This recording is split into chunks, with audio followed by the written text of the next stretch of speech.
1 month passed after the massacre at New Haven. In that short time, human space changed completely. Every factory that had made toys now made weapons. Every shipyard that had built passenger vessels now built warships. Every research laboratory turned its attention to one goal: defeating the Zinthri. But the most amazing change happened at the recruitment centers. On every human world, people lined up outside military offices. The lines stretched for miles. Young people came to sign up for the first time. Old veterans who had retired years ago came back to serve again. Scientists left their comfortable jobs to work on weapons. Engineers quit their companies to build fighters and bombers. Even people who had always hated war showed up to volunteer. A reporter stopped an elderly woman outside a recruitment center on Mars. She had gray hair and kind eyes, and she had spent her whole life teaching children about peace. "I have always believed that violence is wrong," she told the reporter. Her voice was calm but firm. "But some things cannot be forgiven. Some lines cannot be crossed. They killed children. They killed them on purpose. I cannot sit at home and do nothing." Admiral Christopher Hayes set up his command on a new ship called the Vengeance. It was the largest warship humanity had ever built. The original plan said it would take 3 years to finish. The workers completed it in 6 weeks. They worked around the clock without rest. Many of them had lost family members at New Haven. Captain Samantha Price was the second in command. She was a brilliant military thinker who had written many books about strategy and tactics. She stood next to the admiral on the bridge and read the latest reports from across human space. "The final count is in," Samantha said. She looked at her screen with wide eyes. "We have 4,300 combat ships ready to fight. Another 800 will be ready in 2 weeks. Christopher nodded slowly. His face showed no emotion, but inside he felt something like grim satisfaction. "The Zinthri have 1,000 ships," he said. "They thought that made them powerful." "What about help from other species?" Samantha asked. "The Valorians will give us supplies and medical support. They are too peaceful to fight, but they want to help." Christopher paused. "The Krethaks have promised 300 of their warrior ships." Samantha looked surprised. The Krethaks were famous fighters who rarely helped anyone outside their own species. "Why would the Krethaks join us?" Their ambassador explained it clearly. "They have children too. What the Zinthri did goes against everything the Krethaks believe in. They say their honor demands that they fight beside us." Far away on the Zinthri homeworld, High Counselor Varekthos was hearing very different reports. What had seemed like a brilliant plan was turning into a disaster. He had expected humans to be scared and weak. Instead, they were gathering the largest military force the galaxy had ever seen.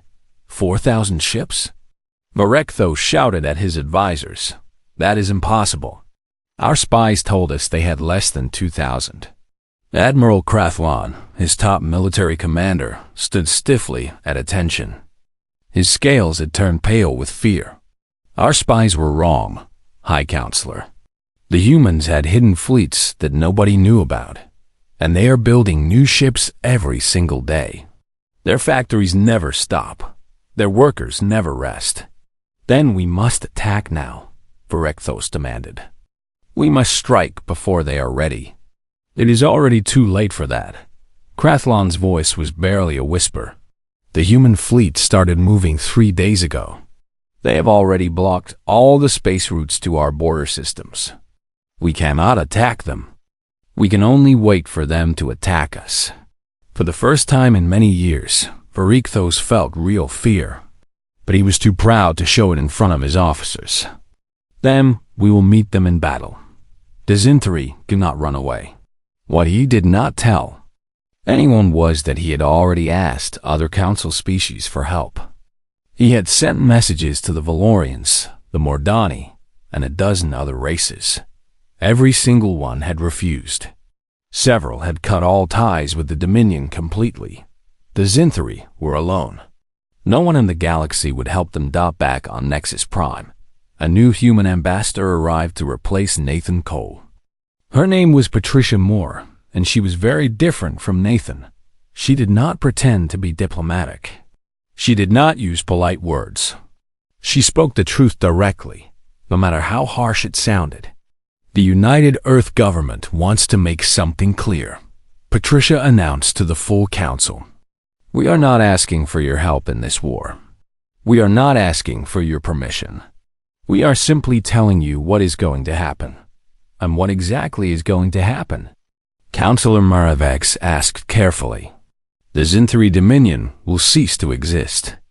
Patricia said this as calmly as if she were discussing the weather. We will destroy their military. We will capture their leaders. We will make sure they can never make war again. Lorechthos appeared in the chamber as a hologram, joining from his flagship far away. He laughed bitterly at the human ambassador's words. You think you can destroy an empire that has existed for 8,000 years? Your pride blinds you to reality. Patricia turned to look at his shimmering image. Her face showed no fear at all. We are going to bring justice for 8,000 murdered children. Your empire's age means nothing to us. It will not protect you. The council must stop this, Varichthos demanded, looking at the other ambassadors.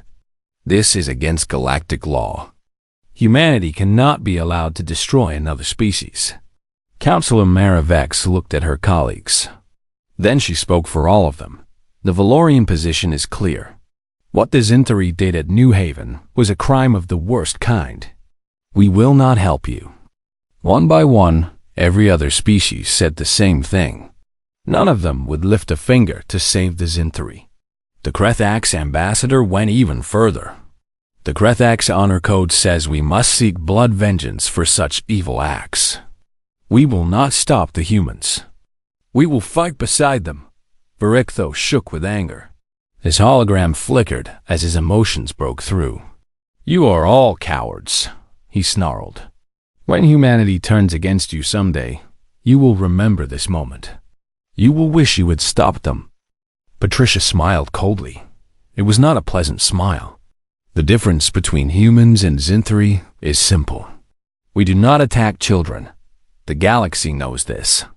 The other species have nothing to fear from us. She paused and looked directly at Varichthos. You, however, have everything to fear. The council meeting ended soon after. Patricia walked out with her head held high. The other ambassadors watched her go with a mixture of respect and worry. Humans had always seemed friendly and peaceful. They traded fairly and kept their promises. But now the galaxy was seeing another side of them. When someone hurt human children, humans became something else entirely. They became an unstoppable force that would not rest until their enemies were completely destroyed. Councillor Maravex stayed late in the empty chamber, thinking about what she had witnessed. She had studied humans for many years. She thought she understood them. Now she realized that no one really understood humans. They were capable of great kindness and great mercy. They built beautiful things and helped weaker species. They valued peace and worked hard to avoid war. But underneath all of that, there was something ancient and dangerous. Something that slept most of the time, hidden behind smiles and handshakes. The Zinthri had woken it up. And now the whole galaxy would see what happened when humanity went to war for its children, in the darkness of space. Thousands of human warships moved toward Zinthri territory. Their crews did not speak of glory or conquest. They spoke of the children of New Haven. They spoke of justice. And the Zinthri, for all their pride and power, had no idea what was coming for them. The Galactic Council had ruled the known universe for 12,000 years. 17 different alien species sat together and made laws that kept peace among the stars. They had written thousands of rules about trade, territory, and war. But there was one rule that nobody had ever written down. It did not exist in any book or any treaty. Yet every species knew it by heart, never harm a human child. The Valorians whispered about it in their crystal cities. The Krethax warriors taught it to their young soldiers. Even the cruel Mordani slavers, who feared nothing in the galaxy, refused to touch human children. Everyone knew this rule. Everyone followed it. The reason was simple. Humans never forgot. Humans never forgave. And when someone hurt their children, humans did not stop until justice was done. Nathan Cole was the human ambassador on Nexus Prime, the great space station where the council met. He was 43 years old with gray eyes and a calm voice. Other ambassadors respected him because he always spoke the truth and never made empty threats. On this day, he stood before the council to discuss a problem that had been growing for months. The Zintari Dominion wanted human territory. The frontier colonies belong to Earth, Nathan said in his steady voice. Our people have lived in the Kappa sector for 3 generations. They have built homes and schools and hospitals there. These are our worlds. High Councilor Varek Thos rose from his seat. He was a Zintari, a tall creature covered in dark red scales. His yellow eyes burned with hatred as he looked at the human ambassador. The Zintari believed they were the greatest species in the galaxy. They hated that humans had spread so far and so fast. Your species breeds like insects, Varek Thos hissed. His voice was cold and sharp. You spread across the galaxy and take worlds that belong to older races. The Kappa sector was promised to the Dominion long ago. Promised by whom? Nathan asked calmly. Those worlds were empty when our colonists arrived. No one lived there. No one wanted them until we made them valuable. The argument went on for hours. Varek Thos grew angrier with each passing minute. Nathan stayed calm and repeated the same truth again and again. The colonies belonged to humanity. They would not be given away. What Nathan did not know was that Varek Thos had already made his decision. The Zintari leader was tired of talking. He wanted those worlds, and he had decided to take them by force. He believed that humans were weak. He believed that one quick attack would make them surrender. He was very wrong. 3 days after the council meeting, a Zintari battle fleet appeared in the sky above New Haven. This was the largest human colony in the Kappa sector. Nearly 200,000 people lived there in peaceful towns and busy cities. 40,000 of them were children. The attack came without warning. Commander Lavra Mitchell was on patrol 2 star systems away when she heard the distress call. Her ship was called the Sentinel, a small military vessel that was no match for a battle fleet. But she changed course immediately and pushed her engines as hard as they could go. The voice on the radio was screaming. They are firing on civilian buildings, the colonial administrator cried. The schools. They are targeting the schools. Lavra felt her blood turn to ice. She shouted orders to her crew and prayed they would arrive in time. But deep in her heart, she knew they were too far away. All she could do was listen to the screams and explosions coming through her radio. The Zintari were not just attacking. They were sending a message. When the Sentinel finally arrived at New Haven, the colony was burning. Smoke rose from broken buildings. Fires raged through neighborhoods that had been peaceful just hours before. Lavra sent her rescue teams down to the surface and waited for their reports. The news was worse than she had feared.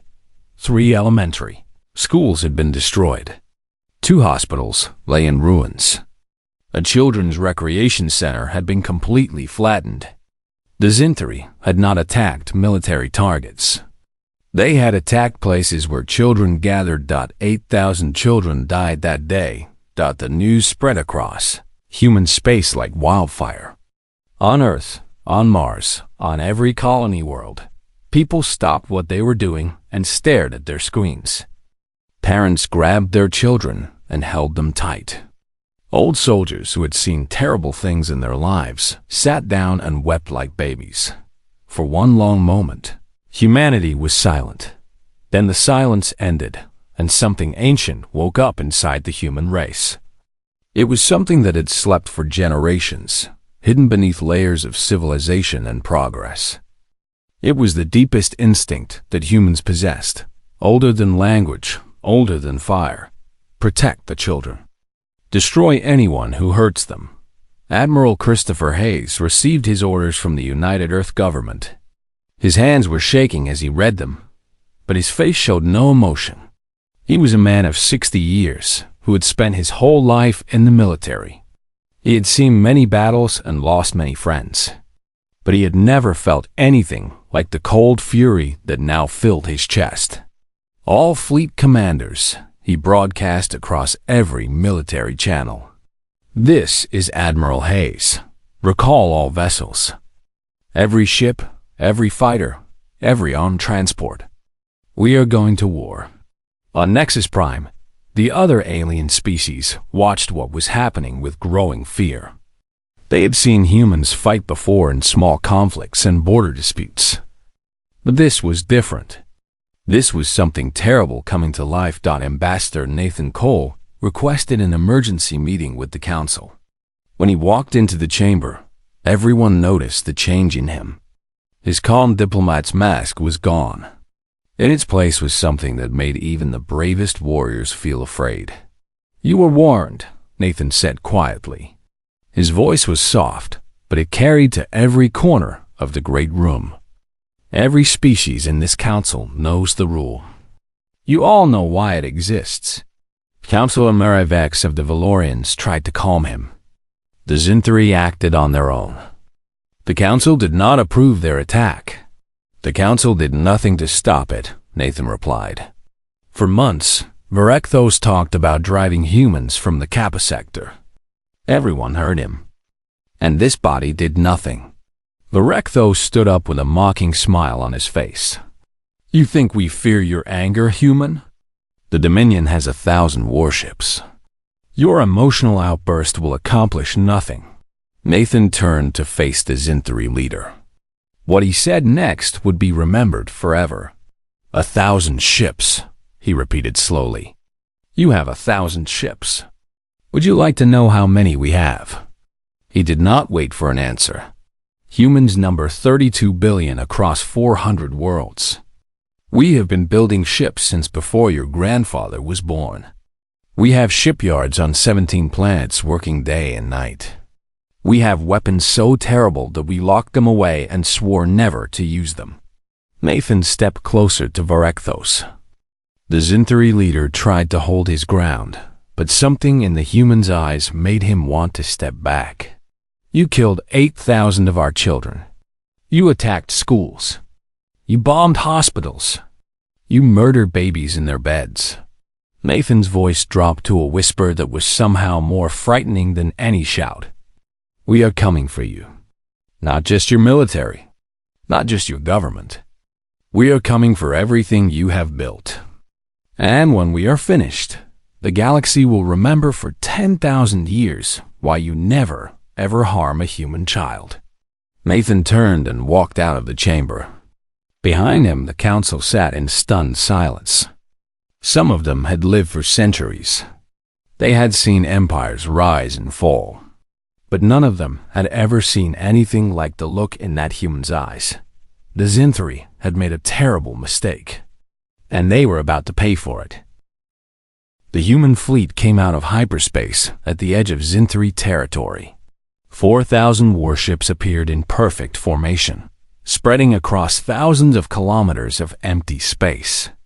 The smallest ships were fast destroyers that could chase down any enemy. The largest were massive dreadnoughts, with weapons that could crack a planet in half. Admiral Christopher Hayes stood on the bridge of the Vengeance, watching the screens as they showed enemy positions. His face was calm, but his eyes burned with cold determination. The Zinthri defense fleet is waiting at the Korath system, Captain Samantha Price reported. She studied the data carefully. They have 800 ships, including their flagship called the Dominator. Only 800? Christopher asked. Our intelligence says they split their forces. They expected us to attack several places at once. Christopher allowed himself a small, grim smile. They are thinking like this is a normal war. This is not a normal war. We are not here to capture territory. We are here to end them. He turned to his communications officer. Open a channel to all ships. The officer pressed a button, and suddenly every ship in the fleet could hear the Admiral's voice. This is Admiral Hayes speaking to all crews. In a few hours, we will fight the Zinthri Defense Fleet. Many of you have families waiting for you on Earth, on Mars, on the colony worlds. Some of you lost people you loved at New Haven. He paused to let his words sink in. We are not here to take their planets. We are not here for power or glory. We are here because a line was crossed that should never be crossed. Today, we show the entire galaxy that humanity protects its children, whatever the cost, whatever it takes. The fleet began to move forward like a great wave of steel and fire. The Battle of Korath would be studied in military schools across the galaxy for centuries to come. Teachers would point to it as an example of total tactical victory. Students would marvel at how quickly and completely the human forces destroyed their enemy. The Zinthri had always believed they were great warriors. They had won many battles against other species, but they had never faced an enemy like this. The humans fought with perfect coordination, as if thousands of ships shared a single mind. Every move was planned. Every attack was precise. Human fighters swarmed around the big Zinthri ships like angry bees. They were small and fast, and they targeted the engines and weapons with incredible accuracy. The larger human vessels provided cover fire, their advanced computers tracking hundreds of enemy ships at the same time. Within the first hour, 200 Zinthri ships were destroyed or disabled. The space around Korath was filled with burning wreckage and escape pods. Their flagship is trying to run, Samantha observed, pointing at the screen. The Dominator is breaking away from the battle. Do not let them escape, Christopher ordered immediately. Task Force 7, chase them down. I want their command staff captured alive. They will face trial for what they did. The Dominator never made it to hyperspace. A group of human heavy cruisers surrounded it like wolves surrounding a wounded animal. They destroyed its engines carefully, shooting with precision to avoid hitting the bridge where the officers were. When the great ship was finally dead and drifting in space, boarding teams flew across to capture it. The whole galaxy watched live as human Marines entered the Dominator. News cameras showed their movements as they walked through the dark corridors. They were efficient and professional. They did not kill anyone who surrendered. They did not torture prisoners or seek revenge. They simply did their job with cold, perfect discipline. This scared the other species more than any display of rage would have. They are not out of control, Counselor Merivek said to her staff as they watched the broadcast.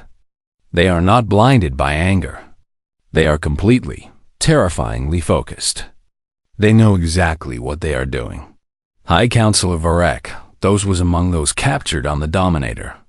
Human soldiers put chains on his wrists and brought him before Admiral Hayes. The once proud leader looked smaller now, his scales dull and his eyes tired. You will be tried for your crimes, Christopher told him simply. Not killed, not hurt. Tried according to our laws. The wreck, though, spat on the floor in front of the Admiral. You think this makes you better than us? Under your civilized mask, you are just as savage. You are just as cruel. Christopher looked at him with something that might have been pity. No, we are not. That is exactly the point. He spoke slowly, making sure the Zinthri understood every word. We could have destroyed your homeworld the moment we arrived in your territory. We have weapons that can turn your planet into a dead rock. One order from me, and billions of your people would be dead. He leaned closer to Varakthos. But we are not going to do that, because we are not you. We do not murder children.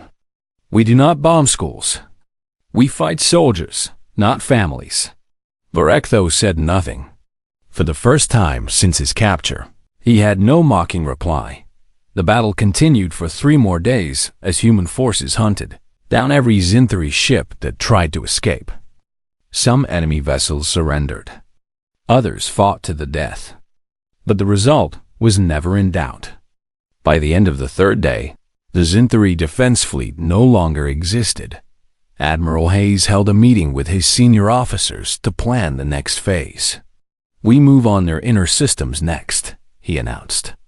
"But I want to be absolutely clear about our rules. We destroy military targets only. No attacks on cities. No attacks on civilian ships. No attacks on anyone who's not fighting us." Captain Samantha Price nodded in agreement. "What about ground operations? Our Marines will occupy their military bases and government buildings. They will treat civilians with respect. They will provide food and medical care to anyone who needs it." Some of the younger officers looked confused. One of them spoke up carefully. "Sir, they killed our children. Why are we showing them mercy?" Christopher turned to face the young officer. His expression was stern but not angry.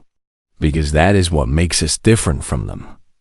They attacked innocent people because they thought it would scare us. They murdered children because they believed we were weak. We are going to show them and the entire galaxy what strength really looks like." He looked around the room at all his officers. "Strength is not about killing helpless people. Strength is having the power to destroy your enemy completely and choosing to use that power wisely. Strength is winning the war without becoming the monster you are fighting." The officers nodded slowly. They understood now. The human fleet moved deeper into Zinthari space. Word spread ahead of them that the humans treated prisoners fairly and did not harm civilians. Some Zinthari communities welcomed the human soldiers because they were tired of their own cruel government. On Nexus Prime, the other species watched the war with amazement. They had expected bloody revenge. They had expected massacres and destruction. Instead, they saw something much more impressive. They saw humans winning, completely while keeping their humanity intact. Counselor Maravex sent a private message to Ambassador Patricia. "More, your people continue to surprise us," she wrote. "We expected rage. We see discipline. We expected cruelty. We see justice. The Valorians are honored to be your friends." Patricia's reply was short and simple. "We fight for our children, not against theirs." That message spread across the galaxy. Other species read it and understood something important about humans. They were not gentle because they were weak. They were gentle because they chose to be. They could destroy anything that threatened them, but they held back from causing unnecessary pain. It was a lesson the galaxy would never forget, and the war was only beginning. The war lasted 6 months. 6 months of steady, unstoppable human advance through Zinthari space. Every military base was captured or destroyed. Every warship was hunted down. Every weapons factory was reduced to rubble. But the civilian population was not touched. Human ground forces marched into Zinthari cities without firing a single shot at ordinary people. Soldiers handed out food and medicine to those who needed it. Engineers fixed damaged power stations and water systems.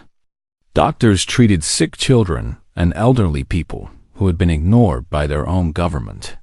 This confused the Zinthari people more than anything else could have done in one occupied city. A Zinthari civilian approached a human soldier who was helping distribute food packages. The soldier was a young woman named Katie from a farming colony in the outer systems. She had joined the military the day after New Haven, driven by the same anger that burned in every human heart. "I do not understand," the Zinthari civilian said. He was an old male with faded scales and tired eyes. "We killed your children. Why do you not kill ours?" Katie stopped what she was doing and looked at him. She had thought about this question many times during the long months of war. Her own niece had died at New Haven, a little girl of 7 who loved to draw pictures of spaceships. "Because they are children," Katie said simply. "That is the whole point. That is why we came here. That is what we are fighting for." The old Zinthari stared at her for a long moment. Then he bowed his head and walked away. Later that day, he told his neighbors what the human soldier had said. The story spread through the city and then to other cities across the planet. Slowly, the Zinthari people began to understand what kind of enemy they were facing. Humans were not monsters seeking revenge. They were parents protecting their young, and they would never, ever become the thing they hated on Earth. People followed the war through news reports and live broadcasts. They watched with grim satisfaction as the Zinthari military crumbled. But they also watched the memorial services that continued every day, every week, every month. The names of the dead children were read aloud in public squares. Their faces were shown on giant screens in every city. Artists created paintings and sculptures to honor their memory. Musicians wrote songs that made grown men weep. The youngest victim had been 3 months old. A baby boy named Lucas who never got to learn his own name. The oldest had been 17. A girl named Maria who was going to be a doctor and help people. The human government created the New Haven Memorial Commission. Its job was to make sure the massacre would never be forgotten. Schools added the event to their history lessons. Museums built special sections dedicated to the victims. Every year on the anniversary, the whole human race would stop for 1 minute of silence. This was how humanity dealt with grief. Not by destroying, but by remembering. The trials of the captured Zinthari leaders began while fighting was still happening on distant worlds. High Counselor Varekthos and his top commanders were brought to Earth to face justice. They sat in a courtroom in Geneva, surrounded by lawyers and judges and cameras that broadcast everything to billions of viewers. The chief prosecutor was a quiet man named Gregory Patterson. He was not a dramatic speaker. He did not shout or wave his arms. He simply presented the evidence in a calm, steady voice that was somehow more powerful than any angry speech. The targeting data shows that the Zinthari forces deliberately selected schools for attack, Gregory said, pointing to documents on a large screen. They flew past military bases to bomb elementary schools.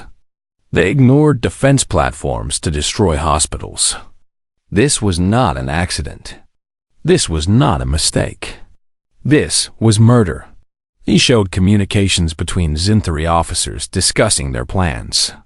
Make them afraid. One message read, "Kill the young ones. The humans will surrender when they see what we can do." The courtroom was silent as the messages were read aloud. Varekthos sat in the defendant's chair with chains on his wrists.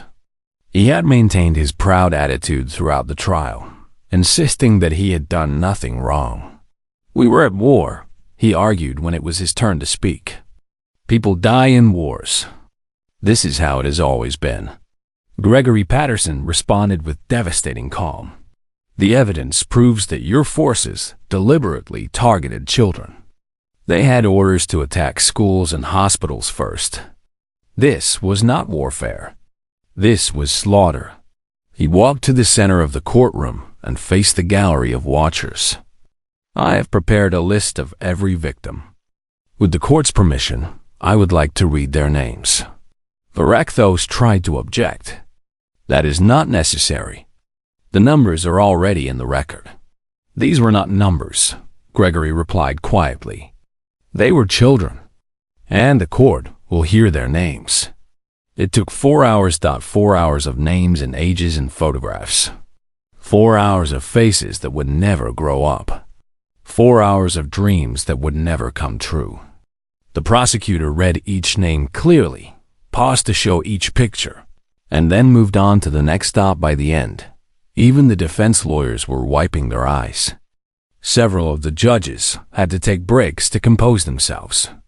In the gallery, people who had lost family members at New Haven sat together.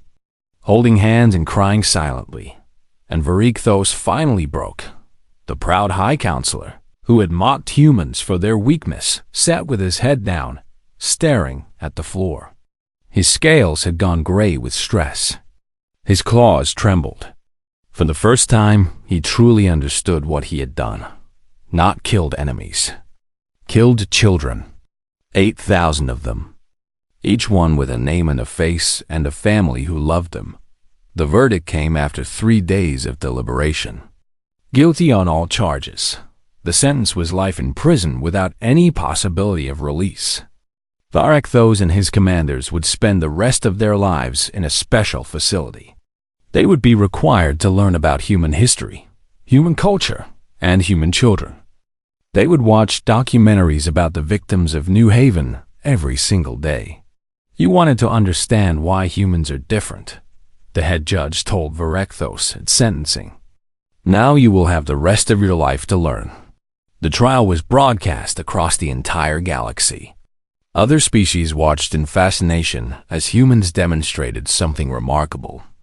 They had the power to execute Varechthos. They had the right to torture him. Many people wanted exactly that, but instead, they gave him a fair trial and a prison sentence.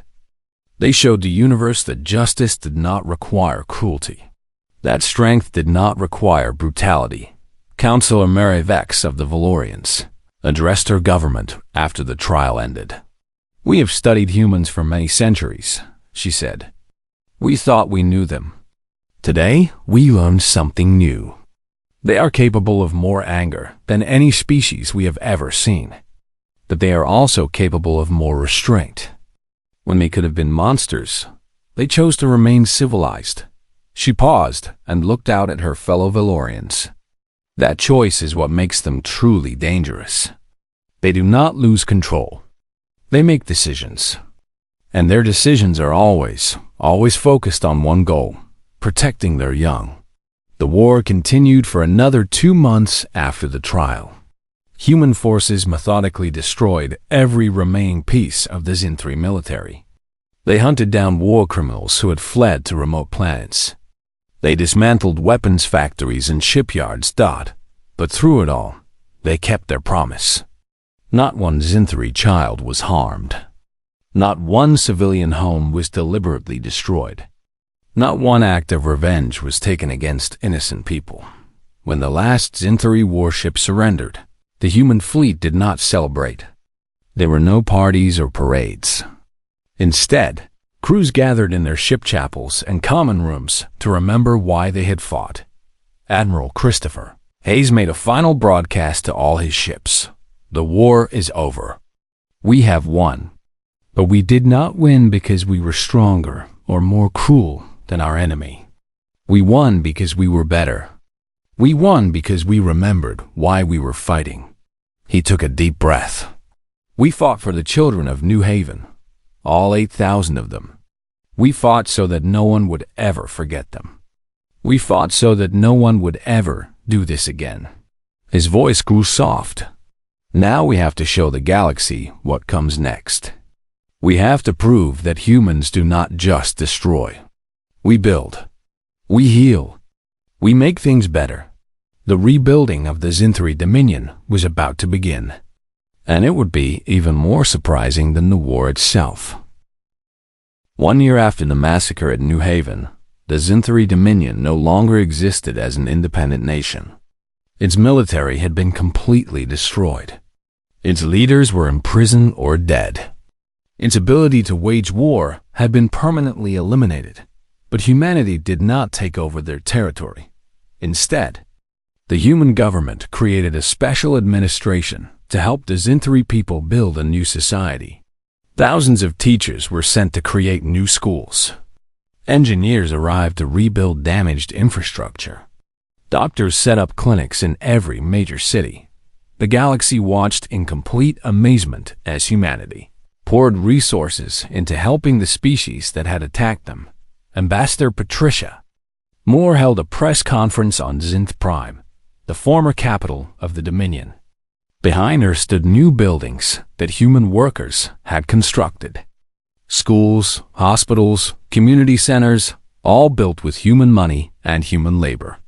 "We are not conquerors," Patricia announced to the gathered reporters. "We are not occupiers. We came here because a terrible crime was committed, and we needed to make sure it could never happen again." She paused and looked directly into the cameras. "The Zinthari children are not responsible for what their leaders did. They did not choose to attack New Haven. They did not vote for war. They are innocent, and they deserve a chance at a better life. That is what we are trying to give them." A Zinthari reporter raised his hand. "Why? Why help us after what we did to you?" Patricia thought for a moment before answering. "Because being angry forever would not bring those children back. Because revenge would not heal our wounds. Because the best way to honor the victims of New Haven is to make sure nothing like it ever happens again. And the only way to do that is to build a world where Zinthari and humans can live in peace." The new Zinthari schools taught different lessons than the old ones. Instead of learning that other species were inferior, children learned about cooperation and friendship. Instead of studying military conquests, they studied art and science and philosophy. Instead of being told that humans were enemies, they learned about human culture, human history, and human values. Human teachers worked alongside Zinthari teachers. Human children exchanged video messages with Zinthari children. Slowly, carefully, two species that had been enemies began to understand each other. Ambassador Nathan Cole returned to Nexus Prime exactly 1 year after he had walked out in fury. The council chamber was packed with representatives from every species. They all watched as he took his place at the speaker's podium. "The United Earth government wants to address what has happened over the past year," Nathan began. "We know that our actions have caused concern among many of you. When a single species gathers a fleet of 4,000 warships and destroys another civilization in 6 months, it raises questions. It makes people nervous." He looked around the room, meeting the eyes of each ambassador in turn. "Let me be clear about what happened. A rule was broken. A law that everyone knew, everyone understood, and everyone respected was violated. The Zinthari killed our children. And we responded." His voice grew stronger. "But notice what we did not do. We did not destroy their planet. We did not kill their civilians. We did not commit terrible acts in revenge. We did exactly what was needed to stop the threat and prevent it from happening again. Nothing more. Nothing less." He spread his hands wide. "That is who humans are. That is who we have always been. We protect our children with everything we have. But we do not become monsters to do it. We do not lose ourselves in anger. We remain civilized even when dealing with those who are not." Councilor Murray-Vex of the Valorians stood up. In her culture, this was a gesture of deep respect. The Valorians have watched humanity for many generations. "We have seen your capacity for violence and your capacity for kindness. After the events of this past year, we understand both much better." She looked directly at Nathan. "The rule about human children existed for a good reason. Every species in this galaxy will remember that reason forever. We will make sure of it." One by one, the other council species stood as well. Even those who had been nervous about human power showed their respect. They had seen something remarkable. A species that could destroy anything, yet chose to destroy only what was necessary. The Krithax ambassador spoke last. His people were warriors who valued strength above all else. "The humans have shown us what true warriors are," he said in his deep, rumbling voice. "True warriors fight with honor. They protect the weak. They show mercy when mercy is possible. The Krethax are proud to call humans our allies and our friends." After the formal session ended, Nathan remained in the chamber. He stood by the great windows, looking out at the stars. Soft footsteps approached from behind. "You knew this would happen," Councilor Murvex said quietly. When you walked out of this room a year ago, you knew exactly how it would end. Nathan nodded slowly without turning around. The Zintari made a mistake that others have made throughout history. They saw our patience as weakness. They thought our willingness to talk meant we were afraid to fight. They believed our kindness was proof that we were soft. He finally turned to face her. They did not understand that patience, talking, and kindness are choices we make. We choose to be civilized. We choose to be gentle. We choose to solve problems with words instead of weapons. But when your children are threatened, Marevek said, you make different choices. Yes, Nathan's eyes grew hard for just a moment. When someone hurts our children, we choose differently. We choose to use everything we have been holding back. We choose to show exactly how dangerous we can be. He walked toward the exit, then stopped. Tell the other species something for me, counselor. Tell them that humanity wants peace. We want trade and cooperation. We want to build good relationships with our neighbors. We want to create something that will last for thousands of years. His voice dropped to almost a whisper. But if anyone ever touches our children again, what we did to the Zintari will look like a gentle warning. He left without another word. 20 years later. On the anniversary of the massacre, a special ceremony was held on the rebuilt colony. The new city was called Remembrance. In its center stood a beautiful garden containing exactly 8,247 trees. One tree for each child who had died that terrible day. Admiral Christopher Hayes attended the ceremony. His hair had turned white and his movements were slow, but his eyes still held the same quiet strength they had always held. He stood among the trees and remembered the war, the trials, and everything that came after.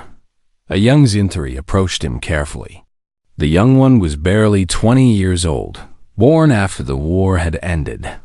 He had never known the old Dominion or its cruel leaders. He had grown up in a new world, learning new lessons. Admiral Hayes, the young Zintari said. His voice was nervous but determined. I wanted to thank you. Christopher looked at him with surprise. Thank me? For what? For not destroying us. For giving my generation a chance to be different. The young Zintari looked at the trees surrounding them. His eyes were wet with tears. In our schools, we learn about what happened here. We learn why it was wrong. We learn how to do better. Christopher studied the young one for a long moment. He thought about all the anger he had felt 20 years ago. He thought about the war and the death and the pain. He thought about the children who would never grow up. Then he extended his hand in the human gesture of friendship. That is all we ever wanted, he said softly. Not revenge. Not punishment. Just the hope that it would never happen again. The young Zintari took his hand. And in that simple moment, something important happened. A bridge was built between two peoples who had been enemies. It was not enough to erase the past. Nothing could do that. But it was a beginning. A small step toward a better future. In the Garden of Remembrance, the trees swayed in the gentle wind. Their leaves made a soft rustling sound, almost like whispers. Some people said they could hear the voices of the children, still speaking across the years. Perhaps they were saying thank you. Perhaps they were saying goodbye. Or perhaps they were simply reminding the living of a truth that should never be forgotten. Protect children. All children. Everywhere. The universe had learned this lesson in fire and steel. The galaxy had seen what happened when someone broke the rule. And no one, in all the long ages that followed, ever forgot. The rule was clear. It had always been clear. And now everyone in the universe knew why. Never harm a human child. Never. The end.